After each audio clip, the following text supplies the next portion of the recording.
বিশ্বনবী বললেন খায়রুকুম মান তাআল্লামাল কুরআন ওয়া আল্লামা, তোমাদের মধ্য থেকে ওই ব্যক্তি আল্লাহর কাছে সবচাইতে বেশি সেরা যে নিজে কোরআন শিখে অন্যরে শিখায়া দেয়। আপনি কোরআন শিখলে আপনি সেরা, আবার আপনি যদি শিখায়া দেন তবেও আপনি সেরা। এজন্য কোরআন শিখানোর চেয়ে শ্রেষ্ঠ কাজ হয় না। আপনি যদি কাউরে শুধু সূরা ফাতিহাটা শিখান, কোন সূরা, ওই লোক যতবার জীবনে সূরা ফাতিহা পড়বে তার একটা পার্সেন্টেজ সওয়াব আমলনামায় আপনার আছে না নাই? আবার ওই লোক যদি কাউরে এই সূরা ফাতিহাটা শিখায়, আবার যারে শিখালে এ যদি আবার আরেকজনরে শিখায়, এভাবে যত জনকে শিখাবে প্রত্যেকের সওয়াব থেকে একটা পার্সেন্টেজ সওয়াব আপনার আমলনামায় দিয়ে দিবে কে?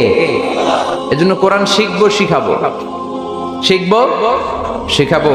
যারা কোরআন জানি না, কোরআন জেনে মরবো। No excuse will be granted that day. সেদিন কোনো অজুহাত আল্লাহ গ্রহণ করবে না। সব পারো, কোরআন পারো না কেন?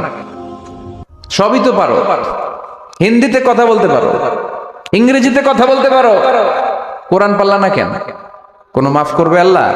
না।